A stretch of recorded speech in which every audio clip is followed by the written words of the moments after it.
Kali ini saya akan menjelaskan game yang telah dibuat oleh kami. Judulnya adalah Petualangan Hutan.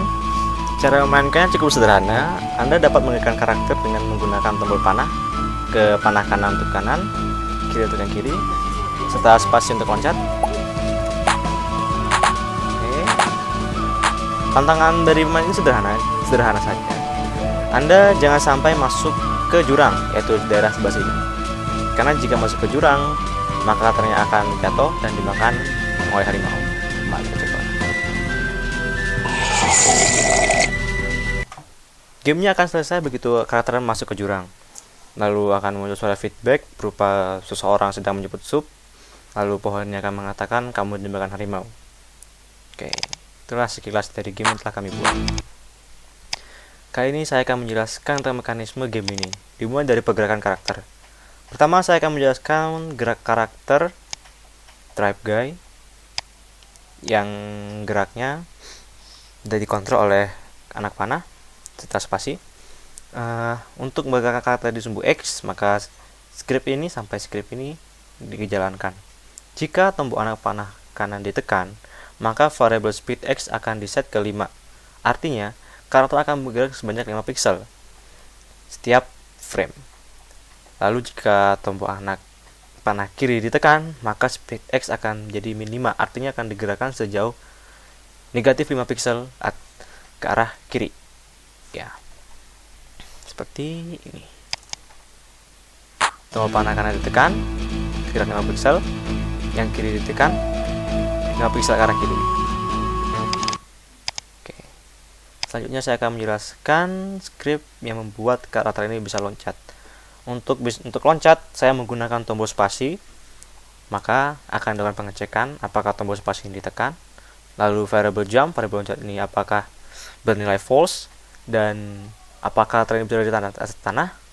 Jika benar kondisi ini semua terpenuhi, apakah tombol spasi ditekan, lalu variable jump bernilai false, dan karakter berada di tanah seperti ini, maka script yang bersini akan jalankan. Ini adalah script untuk menjalankan suara feedback. Lalu yang ini adalah untuk mengeset bahwa karakter tidak lagi berada di atas platform atau berada di atas tanah.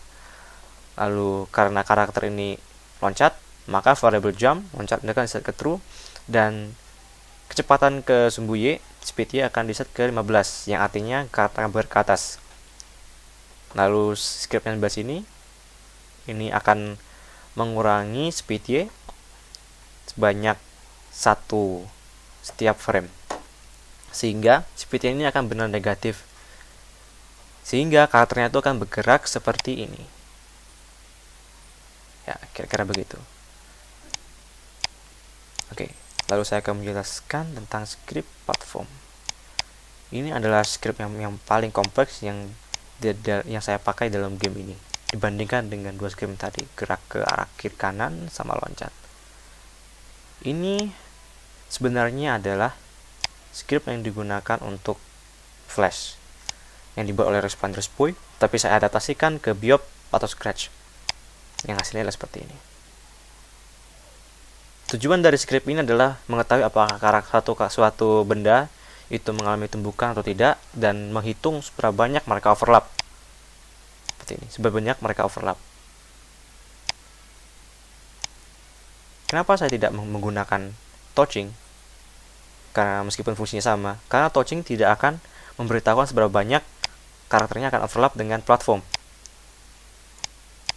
Oke, jadi itu intinya. Cara kerja dari script ini adalah mengecek tumbukan dari masing-masing sumbu Y dan sumbu X. Yang saya akan lakukan, sekarang saya akan menjelaskan tentang tumbukan di sumbu X. Pengecekan tumbukan di sumbu X. Jika posisi karakter dan posisi platform seperti ini, dan jarak di antara keduanya itu kurang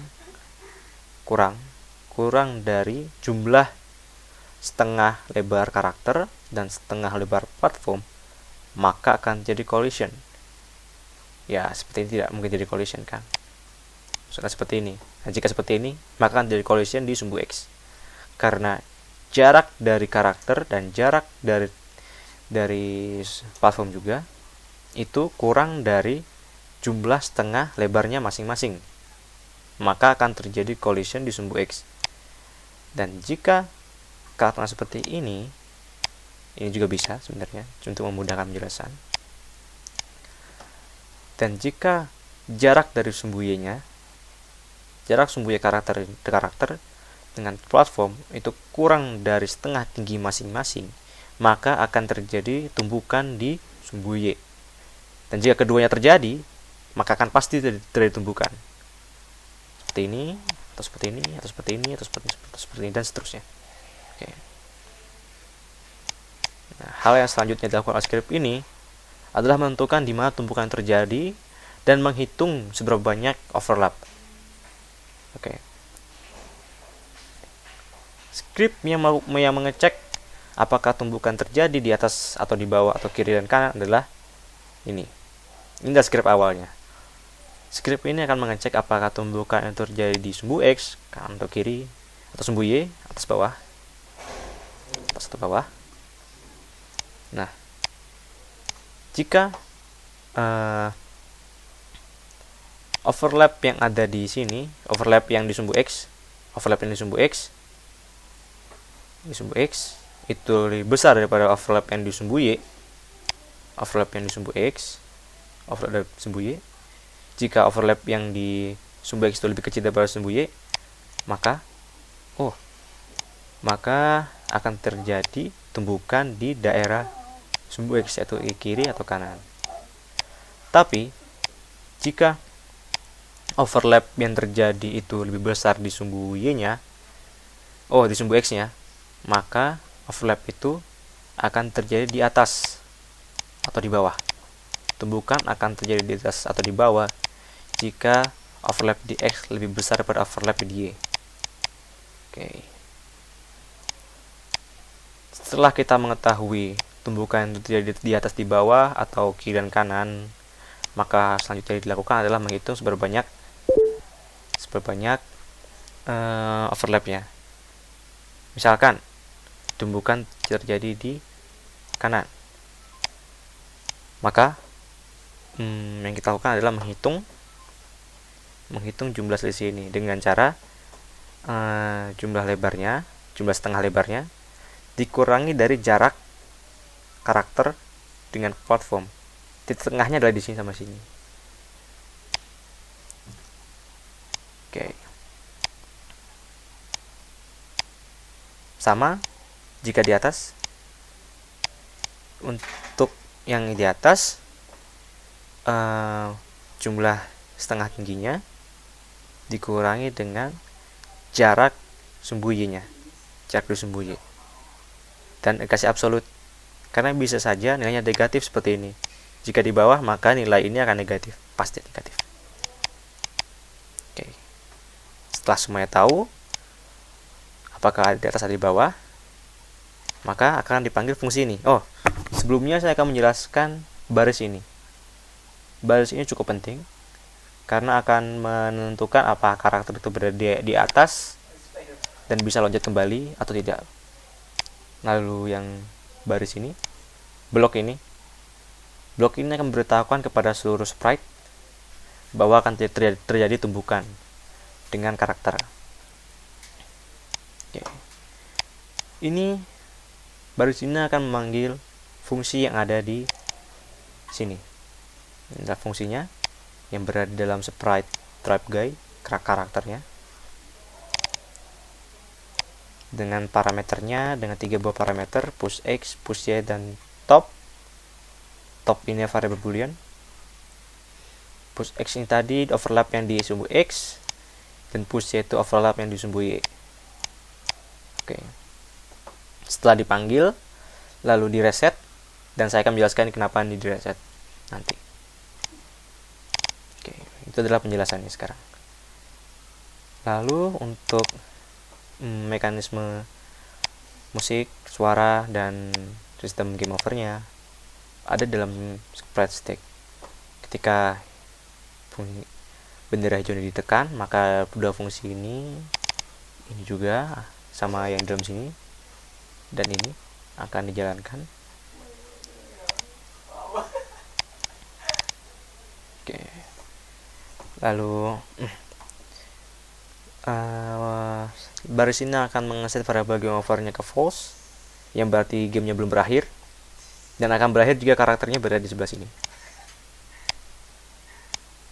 Kan ketika game over, maka akan dimainkan feedback ini slurp sampai punya selesai, lalu semua suara termasuk ini akan diberhentikan, scriptnya akan di stop, dan game over ini, variabel global akan di set ke true. Lalu di script ini juga, bukan di script ini, sebelah sini ya, sebelah sini. Nah, baris sini sampai baris sini tidak akan dijalankan kembali karena saya menambahkan perintah pengecekan jika gamenya itu masih berlanjut dan tidak bertabrakan dengan ini. Script ini akan dijalankan. Oke. Begitu karakternya menyentuh platform akan muncul suara clap. Dan jika Anda perhatikan ada sedikit bug.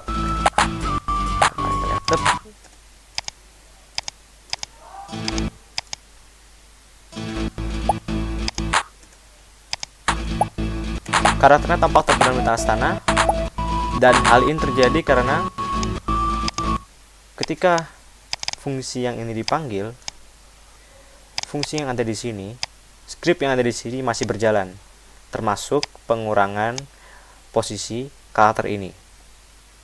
Ketika fungsi itu dipanggil, karakter masih terus bergerak. Lalu fungsi dijalankan dan akhirnya karakter itu ke atas. Namun karena karakter ini masih menyentuh, maka fungsi ini dipanggil kembali. Hal ini dibuktikan dengan adanya feedback yang bunyi klap-klap tadi sebanyak 2 kali, seharusnya 1 kali, tapi malah 2 kali. Ya, itu bug yang ada di dalam game ini. Oke, demikian penjelasan dari saya. Mohon maaf bila ada kesalahan. Assalamualaikum warahmatullahi wabarakatuh.